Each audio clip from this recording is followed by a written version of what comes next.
골매에서 두 손을 잡다. 삼리에서 은진으로 이어지는 도로는 곧게 뻗어 있어 걸릴 것이 없었다.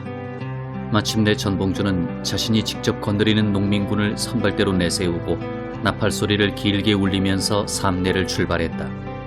은진으로 가는 길 옆 너른 들판에는 노젓가리가 높이 쌓여 있었다. 전봉주는 호기롭게 들판과 행진 대열을 번갈아 바라보며 상념에 잠겼을 것이다. 이때 전봉주는 북적과의 연합을 이루었으나 김계남과의 호응은 끝내 실현되지 않아 못내 아쉬워했다. 그러면 김계남은 어떻게 대처하고 있었는가? 김계남도 동학농민혁명 2차 봉기를 서둘러 준비하며 군수품 모집에 열중했다. 남원 대도소에 모인 김계남 휘하의 농민군은 5, 6만 명으로 추산될 정도로 위세를 자랑했다. 여기에는 김계남의 혈족인 태인의 도강 김씨들이 대거 참여했고 특히 천민들이 많이 활동한 것으로도 유명하다. 그들은 전봉준 계열과는 독자적으로 물자를 모아 남원 대도소에 보관했다. 이 지역은 지리산 언저리 고을들로 농민군이 맹렬히 활동한 탓에 부작용도 있었다.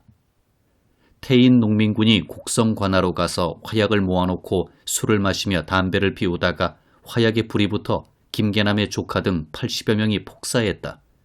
이 사고를 본 김계남은 관군의 탓이라 여기고 더욱 이를 갈았다.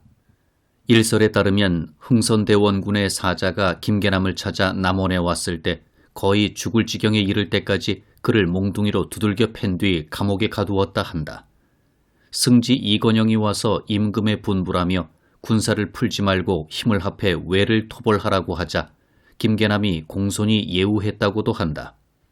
서장욱이 운현궁에 숨어 있다가 흥선대원군의 비밀 편지를 들고 와 지난번 해산하라고 효유문을 보낸 것은 외의 협박 때문이니 믿지 말고 군사를 정비해 북상해 함께 국난에 나아가라고 전했다 한다. 황현의 이런 일화는 적당들이 민심을 현혹하기 위해 퍼뜨린 와언에 불과하지만 백성들은 이를 믿었다고 기록했다. 전봉준이 북상하면서 김계남에게 경문을 보내 후원군을 보내달라고 요청하자 그는 남원에 49일 머물러 있어야 이를 당해낼 수 있다는 비기의 말을 듣고 8월 25일부터 계산해 그 만료일인 10월 14일에 전주로 나왔다 한다. 그가 거느린 농민군이 전주로 나올 때 총통을 맨 자는 8천여 명이었고 짐술에는 100여리에 걸쳐 끊이지 않았다. 농민군이 출발하면서 장터의 장군과 점포의 물건을 빼앗아 수만 양을 마련했다고도 한다. 전주로 나온 김계남은 남원 부사이자 새로 소모사의 직책을 맡은 이용헌을 만나 자신을 죽이고 남원을 평정하려 했다며 칼로 쳐서 죽였다. 또 전주 길가에서 우연히 순천부사 이수홍, 고부군수 양필환과 마주쳤다. 김계남을 보고도 이수홍이 교자에서 내리지 않자 김계남은 부하를 시켜 두 수령을 끌고 진영으로 들어갔다. 김계남은 이수홍이 군수전 5만 양을 내지 않았다며 큰 곤장 30대를 때리고 감옥에 가두었다. 순천 좌수인 장아무개가 옥졸에게 뇌물을 써서 밤을 틈타 이수홍을 면회했다. 이수홍은 좌수의 손을 잡고 울며 도둑에게 3,000양의 뇌물을 바치면 살아날 수 있을 것이다. 내가 순천 백성에게 죄를 짓지 말게 해달라라고 당부했다.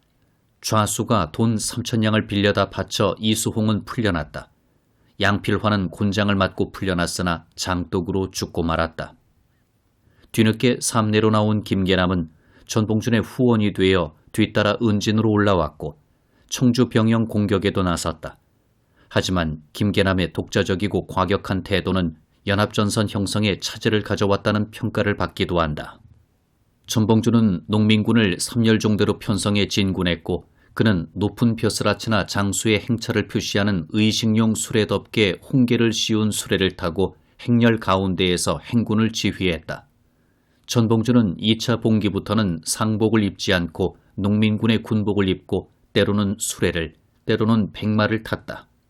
삼내에서 준비한 수많은 군수물자를 실은 달구지가 꼬리를 물고 늘어섰다. 전봉준은 출발하기 직전 군사를 정렬해 놓고 엄한 군령을 내렸다. 그는 여러분 닭고기와 개고기를 먹지 마시오. 우리는 계룡산의 운수를 받고 일어났으니 닭고기를 먹으면 그 운수를 손상시키오. 개고기를 먹으면 우리의 정신을 혼란시켜 뜻을 이루지 못하오. 명심합시다. 라고 했다. 농민군은 이 말을 듣고 의아했으나 모두 따르기로 다짐했다. 실제로 계룡산은 새벽을 알리는 닭을 상징하기도 한다. 비결에는 계룡산이 새 왕조의 도읍지가 된다고 예언되어 있었다.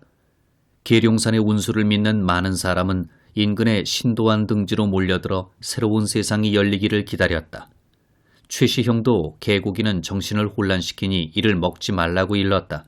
그런 이유로 동학교도들은 개고기를 먹지 않았다.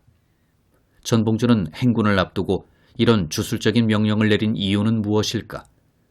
1차 봉기에서도 가축을 잡아먹지 말라고 누누이 지시했으나 덜어는 지켜지지 않았다. 마을에 들어가 가축을 잡아먹는 행위는 고을민의 재산을 침해하고 민심을 잃게 만든다.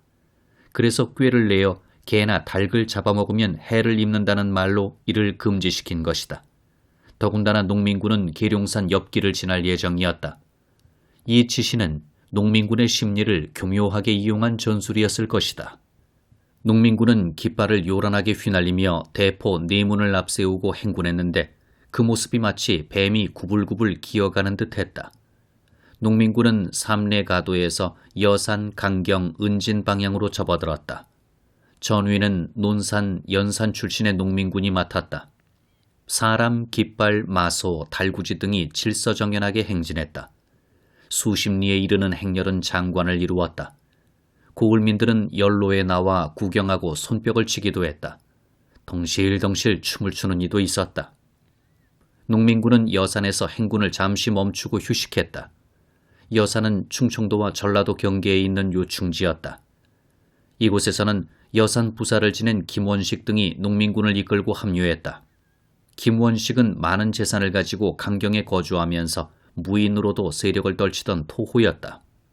여산에서 논산으로 가는 길은 은진을 경유하는 길과 강경을 경유하는 길로 나뉘었다. 전봉준 직속부대가 강경에 도착한 시일은 10월 초순이었다. 그가 강경 쪽 길을 택한 이유는 강경의 상인과 부호를 끌어들이기 위해서였을 것이다. 강경은 당시 조선의 3대 시장 중 하나가 열리던 곳이어서 부호와 보부상들이 많이 모여들었다. 일본 상인들도 강경 포구를 중심으로 진을 치고 공물상을 벌였다. 그래서인지 강경 상인들은 일본 상인에 대한 반감이 다른 지역보다 심했다. 처음 청일전쟁이 발발했을 때 강경과 강경 부군의 황산 토민들은 일본 행상이 나타나면 장사를 방해하거나 물건을 빼앗고 폭행하기도 했다. 이곳에 들어온 일본 상인들은 때로 생명의 위험을 느꼈다. 그리고 또 다른 이유는 백마강과 금강 입구를 잇는 강경포구가 각지로 팔려나갈 해산물과 수십 척의 배가 모여드는 곳이었기에 공주 공방전을 벌이면서 이들 부호와 보부상에게 필요한 물품의 조달을 당부하려 한 것이었다. 강경에서 은진 지경으로 들어올 때 전봉준 직속 부대 수는 4천여 명에서 만여 명으로 불어나 있었다. 충청도 농민들이 연로에서 무리를 지어 합세했기 때문이다. 이곳에서 농민군은 연산과 은진에서 관아 창고에 보관하던 쌀을 빼앗아 군량으로 사용했다. 더욱이 현지 출신의 농민군은 연산, 논산, 강경의 부호들이 숨겨놓은 양곡을 찾아 조달했다. 10월 2일 한 무리의 농민군이 은진현 관아로 몰려갔다. 그들은 관아의 건물을 때려 부수고 현감, 권종옥과 아전들을 묶어 호남으로 압송해 갔다. 그 주변 수령들에 대한 경고였을 것이다. 은진에서도 농민군이 속속 합류했다. 부여 건평 출신의 유림 이유상은 공주 농민군을 거느리고 합류했다. 전봉주는 놀매 초포에 이르러 행군을 일단 멈추었다. 초포는 계룡산에서 내려온 시냇가의 나루터였다. 이곳에서는 계룡산이 어렴풋이 보였다. 전봉주는 여기서도 연달아 확보한 양곡을 빈민들에게 나누어 주었다. 이 소문이 널리 퍼져 빈민들이 초포로 모여들었는데 그들 중에는 도둑의 무리와 무례배도 섞여 있었다. 결국 10만 대군이라 부를 정도로 농민군의 규모가 커졌다. 그러다 보니 무기도 죽창뿐이요 군복도 입지 못한 군사들이 많았다. 그렇다고 그들이 대열에 끼어드는 것을 막을 수도 없었다. 한편 북쪽 농민군도 대동원령이 내려진 뒤 신속하게 움직였다. 북접에서는 최시형의 동원령을 전국에 서둘러 전달해 청산으로 집결하라는 지시를 내렸다.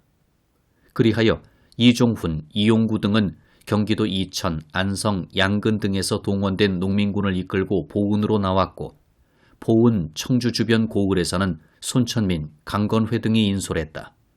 하지만 강원도, 황해도 그리고 경기 북부와 경상도 농민군은 일본군에 의해 길이 막혀 청산으로 합류하지 못하고 현지에서 항쟁을 벌였다. 예산 홍주에서도 공주전투에 참여하지 못하고 현지에서 투쟁했다. 각기 사는 고장에서 주변으로 이동하면서 활동을 전개한 것이다. 최시형은 청산에서 지금 도인이 앉으면 죽고 움직이면 살리니 힘써 용맹하게 전진하라고 당부하고는 손병희에게 손수, 대통령기를 써서 내려주었다. 이렇게 손병희가 북접 농민군의 큰 두령, 곧 총사령관이 된 것이다. 손병희는 이용구를 우익, 이종훈을 좌익, 김규석을 후진으로 삼아 지휘하며 대오를 정비해 행진을 시작했다. 북접 농민군은 진격해 오면서 산발적으로 전투를 벌였다. 북접 농민군은 갑대와 을대 두 부대로 나뉘어 갑대는 영동과 옥천을 거쳐 공주로, 을대는 회덕과 연산을 거쳐 놀매로 오도록 진로를 정했다. 놀매로 내려오던 을대는 청주의 충청병영을 공격하고 병영 무기고인 상당산성을 비롯해 제천, 단양, 청안, 영동, 천안, 회인, 진천, 목천, 직산 등지의 관하로 몰려가 무기를 빼앗았다. 마침내 10월 중순 전봉준과 손병희는 놀매 초포에서 만났다. 두 지도자는 초포에 대본영을 세우기로 합의했다. 오지영은 이 장면을 다음과 같이 기록했다. 호남 전봉준과 호서 손병희 두 대장이 서로 만나 손을 잡으니 예전부터 만난 것 같이 간담을 서로 비추고 지기가 부합되는지라. 드디어 형제의 의를 맺어 사생과 고락을 함께 맹세하니 전봉준은 형이 되고 손병희는 동생이 되었다. 이달부터 같은 식탁에서 밥을 먹고 같은 장막에서 잠을 자고 그 밖의 모든 일을 똑같이 보조를 취해 나가기로 결심했다. 동학사. 이 기록은 당시의 정황을 잘 나타낸 것으로 보인다. 남북접의 농민군은 이렇게 우여곡절 끝에 연합전선을 펴고 전면적 대일 항전에 나섰다. 또 북접 선봉장 이종훈은 이때의 상황을 다음과 같이 기록했다. 장내리에 도착하여 사흘 동안 진을 치고 머물렀다. 해월 신사께서 군사지휘부를 정할 때 의암 선생에게 대통령 기호를 받게 했다. 전규석을 선봉으로 삼고 나는 중군으로, 이용구를 후군으로 삼았다. 의암 선생의 말씀을 준칙으로 받들어 논산으로 내려가 전봉준과 군대를 합했다. 두 군이 진용을 합한 지 사흘 만에 의암 선생께서 해월 신사를 모시고 오셔서 진중에 주둔하고 머물러 계셨다. 이종훈 일기. 이 글에서는 최시형이 놀매에서 뒤늦게 남접 농민군과 합류했다는 사실을 전하고 있다. 이로 미루어 보았을 때 최시형은 봉기 초기에 주요 전선에서 모든 사태를 지켜보았을 것이다. 현장에 참여했던 선봉장의 기록이니 사실로 인정해야 할 것이다. 이제 남북접 연합농민군에게는 충청 가명이 있는 요새인 공주를 점령하고 서울로 진격한다는 절체절명의 과제가 주어졌다. 전봉준은 당시 양호 창의 영수라는 직함을 쓰고 있었다. 양호는 충청도와 전라도를 가리키는데 스스로 충청도와 전라도 농민군의 총지휘관임을 표방한 것이다.